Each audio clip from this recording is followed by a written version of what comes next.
తెలంగాణ రాష్ట్ర మహిళా పోలీస్ విభాగము యూనిసెఫ్ సంస్థలు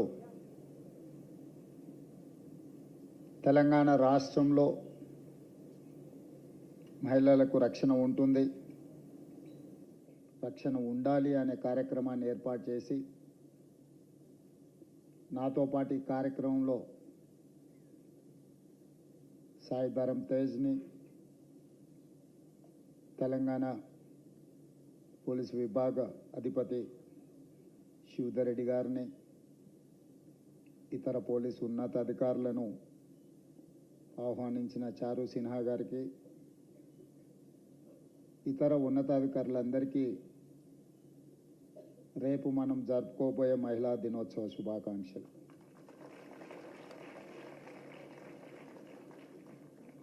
అంతర్జాతీయ మహిళా దినోత్సవ కార్యక్రమాన్ని జరుపుకోవడం ద్వారా మన బాధ్యత తీరిపోయింది.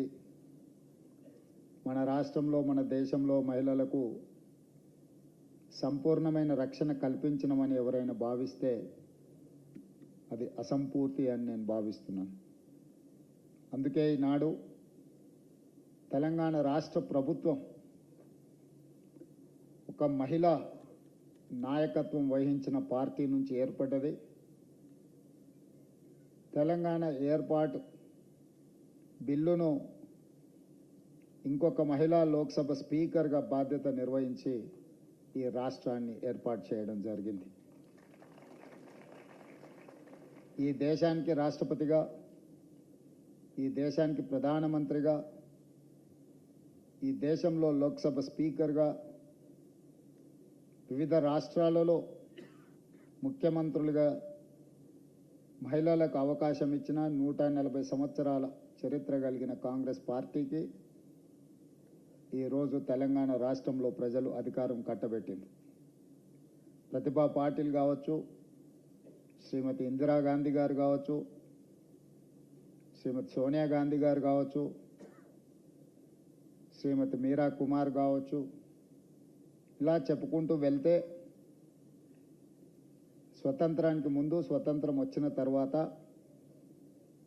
రాజకీయ పార్టీలలో మహిళల యొక్క ప్రాధాన్యతను గుర్తించి మహిళలకు అత్యంత బాధ్యతాయుతమైన పదవులను కట్టబెట్టి సమర్థవంతంగా వాళ్ళు ఆ బాధ్యతలను నిర్వహించారు. శక్తిని మనం మహిళతో పోలుస్తాం, అభివృద్ధిని, కుటుంబం యొక్క గౌరవాన్ని నిలబెట్టడానికి మహిళతోనే పోలుస్తాం. కానీ అలాంటి మహిళకు రక్షణ కల్పించలేకపోతున్నాము. అభద్రతా భావంలో మహిళలు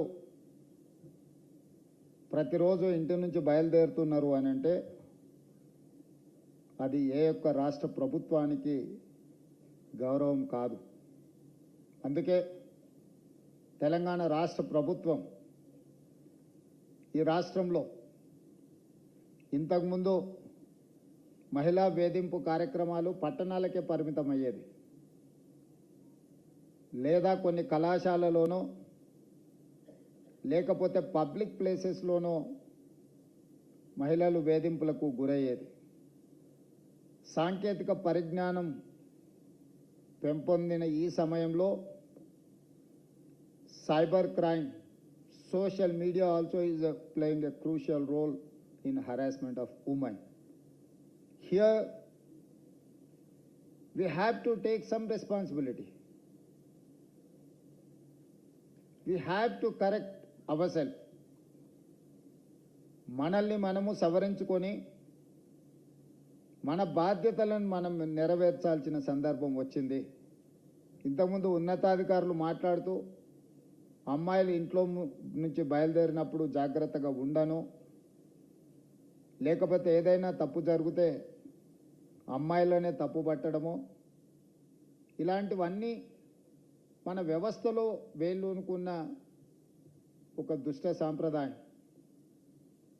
అదేవిధంగా ప్రభుత్వాలు మహిళా రక్షణ కోసం చట్టాలు చేయడం, మహిళా రక్షణ కోసం పోలీసుల పర్యవేక్షణ చేయడంతోనే మన బాధ్యత అయిపోయింది అని భావిస్తే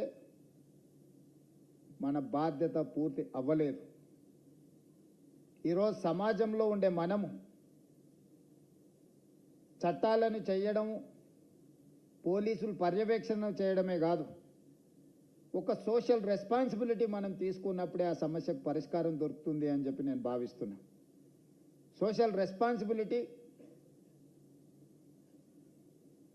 మన కుటుంబ సభ్యులను ఎవరైనా వేధింపులకు పాల్పడ్డప్పుడు, మన కుటుంబ సభ్యులకు చదువుకునే కళాశాలలోనో, ఉద్యోగం చేసుకునే ప్రాంతంలోనో, లేదా పబ్లిక్ ప్లేసెస్ రైల్వే స్టేషన్ కావచ్చు, బస్ స్టాండ్ కావచ్చు, ఇంకెక్కడైనా సినిమా హాల్ కావచ్చు, ఎక్కడికైనా వెళ్ళినప్పుడు మన కుటుంబ సభ్యులకు జరిగే అసౌకర్యం కానీ అవమానం కానీ మనం ఏ విధంగా ఆలోచన చేస్తామో ఇతర ఆడపిల్లల పట్ల కూడా మనం అదే విధంగా ఆలోచన చేసి దానికి అవసరమైన నివారణ చర్యలు తీసుకోవాలని చెప్పి తెలంగాణ రాష్ట్ర ముఖ్యమంత్రిగా మీ అందరికీ సూచన చేస్తున్నా. నేను ఈరోజు తెలంగాణ రాష్ట్రం అభివృద్ధి చెందుతున్న రాష్ట్రం.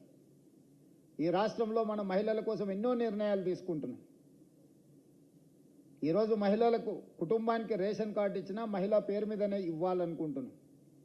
ప్రభుత్వం తరఫున ఇళ్ల కేటాయింపు జరిగినా మహిళ పేరు మీదనే ఈరోజు ఇళ్ల కేటాయింపులు జరుగుతున్నాయి. ఈరోజు చాలా పథకాలకు మహిళా పేరు మీదనే స్వయం సహాయక సంఘాలు 65 లక్షల మంది సభ్యులు తెలంగాణ రాష్ట్రంలో ఉంటే వాళ్ళకి ఫైనాన్షియల్ అసిస్టెన్స్ కింద 27,000 crores లాస్ట్ ఇయర్ మనం ఆర్థికంగా వాళ్ళు నిలబడాలి, ఆర్థికంగా వాళ్ళు నిలబడ్డప్పుడు ఈ సమాజంలో వాళ్ళకి గౌరవం దక్కుతుంది అని చెప్పి ఈరోజు మహిళా శక్తిని మనం ప్రోత్సహిస్తున్నాం.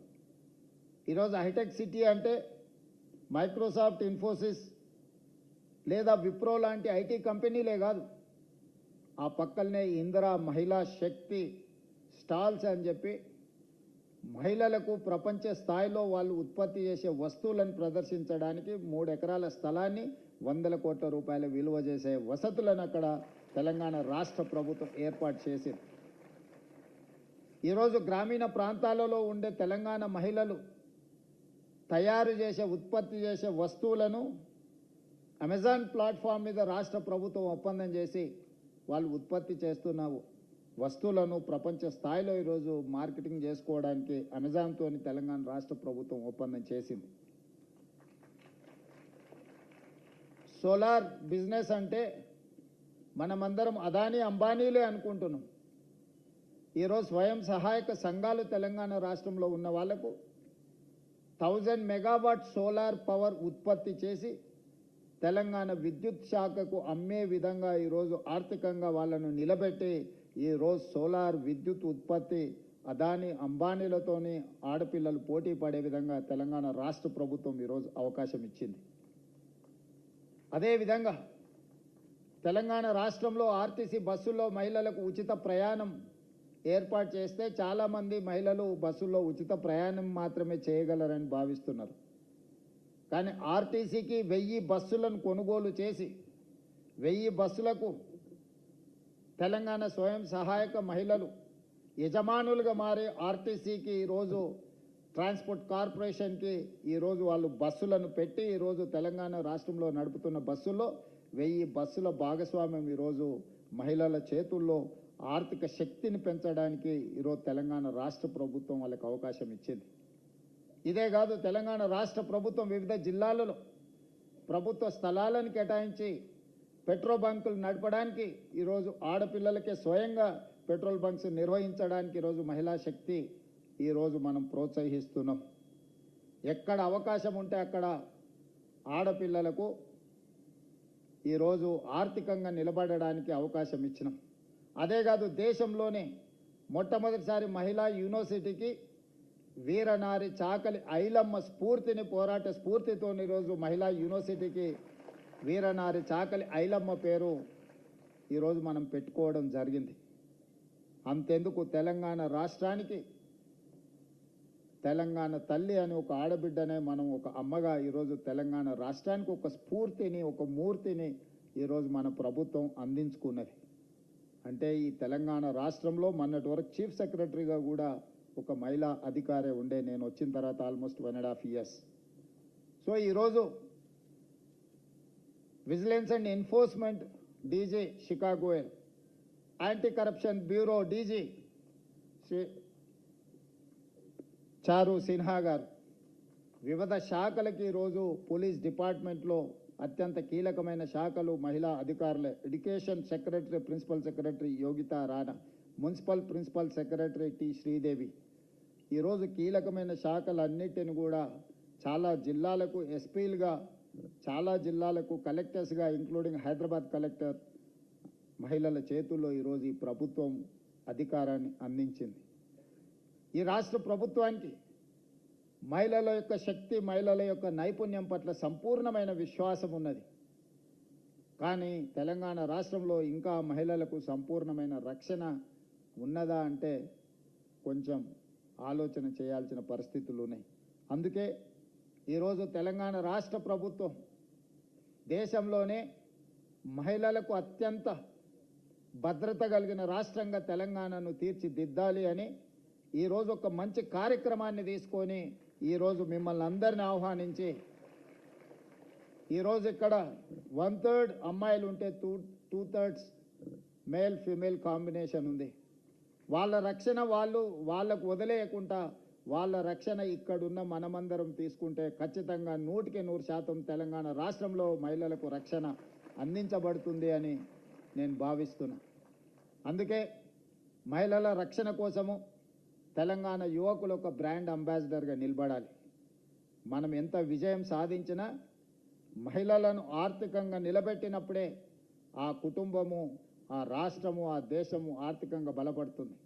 తెలంగాణ రాష్ట్రం 2034కి $1 trillion ఎకానమీ, 2047కి $3 trillion ఎకానమీ రీచ్ అవ్వాలి అని అంటే సమాజంలో సగభాగమైన ఆడపిల్లలకు రక్షణ ఉండాలి. రక్షణ ఉన్న ఆడపిల్లలు ఆర్థికంగా ఎదగాలి అంటే వాళ్ళు చదువుకోవాలి. వంటింటి కుందేళ్లుగా ఇంటికే పరిమితం కాకుండా వాళ్ళలో ఉన్న శక్తి, నైపుణ్యాన్ని ఈరోజు వాళ్ళు అభివృద్ధి చేసుకొని తెలంగాణ ఎకానమీలో వాళ్ళని భాగస్వాములను చేయాలన్నదే మా ప్రభుత్వం యొక్క ఆలోచన. ఈరోజు ప్రపంచంలో ఏ అభివృద్ధి చెందిన దేశాన్నైనా చూడండి, ఏ దేశంలో అయితే మహిళలు ఎంటర్‌ప్రెన్యూర్స్‌గా, మహిళలు ఎంప్లాయీస్‌గా, మహిళలు సైంటిస్టులుగా, లేకపోతే డాక్టర్లుగా, లాయర్లుగా, ఇంజనీర్లుగా రాణించిండ్రో ఆ దేశంలో ఆర్థిక పురోగతి సాధించినాయి. ఈరోజు తెలంగాణ రాష్ట్రం కూడా ఆర్థిక పురోగతి వైపు వేగంగా ప్రయాణం చేస్తుంది అంటే ఈ రాష్ట్రంలో ప్రభుత్వం కానీ, ప్రైవేట్ కార్పొరేట్ సెక్టర్స్లో కానీ మహిళలకు సముచితమైన అవకాశాలు ఉన్నాయి. వాళ్ళు ఇంకా రాణించాలి, ధైర్యంగా వాళ్ళు ఉద్యోగ ఉపాధి అవకాశాలను నిర్వహించాలి అని అంటే ఆ మహిళలకు రక్షణ ఉండాలి. ఆ రక్షణ కల్పించే బాధ్యత చట్టాలు చేయడమో, పోలీసుల పహారాలు కాయడమో సరిపోదు. మనందరం కూడా సామాజిక బాధ్యతగా తీసుకోవాలి. మనందరం కూడా ఆ రక్షణ కల్పించినప్పుడు, ఎవరైనా ఏదైనా వాళ్ళకి ఇబ్బంది కలిగించినప్పుడు నిలబడి ప్రశ్నించే అనే తత్వాన్ని మనం పెంచుకోవాలి. నాకెందుకులే అనో చూసి చూడనట్టు ఉండడం కూడా ఒక రకంగా నేరాన్ని ప్రోత్సహించడమే. అది కాలేజీలో కావచ్చు, బస్ స్టాండ్లో కావచ్చు, బస్సులో ప్రయాణం చేసేటప్పుడు కావచ్చు, రైలు ప్రయాణం చేసేటప్పుడు కావచ్చు, ఎనీ అదర్ పబ్లిక్ ప్లేస్, ఎక్కడ ఇలాంటి సంఘటనలు జరిగినా మనం దాన్ని సవరించడానికి ప్రయత్నం చేయాలి. కంప్లీట్ పోలీస్ వ్యవస్థ ఈరోజు టెక్నాలజీని కూడా మనం అడాప్ట్ చేసుకున్నాము. ఈరోజు ఫిజికల్ క్రైమ్ కంటే కూడా సోషల్ క్రైమ్ పెరిగిపోయింది, సోషల్ మీడియా క్రైమ్ పెరిగిపోయింది, సైబర్ క్రైమ్ పెరిగిపోయింది. ఆడపిల్లల్ని వేధించడానికి ఈరోజు టెక్నాలజీని కూడా ఎక్కువగా వినియోగిస్తున్నారు.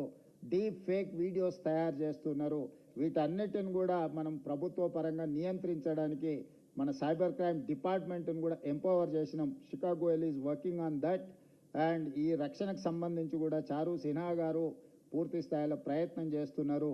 మీరు, మనము అందరం స్టాండ్ విత్ హర్ అంటే స్లోగన్ రాగానే లేచి నించోవడం కాదు, మనందరం సమస్య వచ్చినప్పుడు నించోవడం అని నేను భావిస్తున్నాను. ఇంతకుముందు స్టాండ్ విత్ హర్ అనే ఆ సాంగ్ వచ్చినప్పుడు మా అబ్బాయిలు మిత్రులందరూ ఆలోచన చేస్తారు, కొంచెం లేచి నించోవాలన్నా వద్దా, కూర్చోవాలన్నా, ఆ సంశయం వద్దు. నిలబడాలి అంటే నిలబడాలి, నిటారుగా నిలబడాలి, గట్టిగా నిలబడాలి. అప్పుడే మన గౌరవం పెరుగుతుంది. నిలబడ్డ వాడికే గౌరవం ఉంటుంది. సహాయంగా నిలబడ్డ వాడికి మర్యాద కూడా ఉంటుంది. గౌరవం మర్యాద అనేది మన బాధ్యతగా భావించి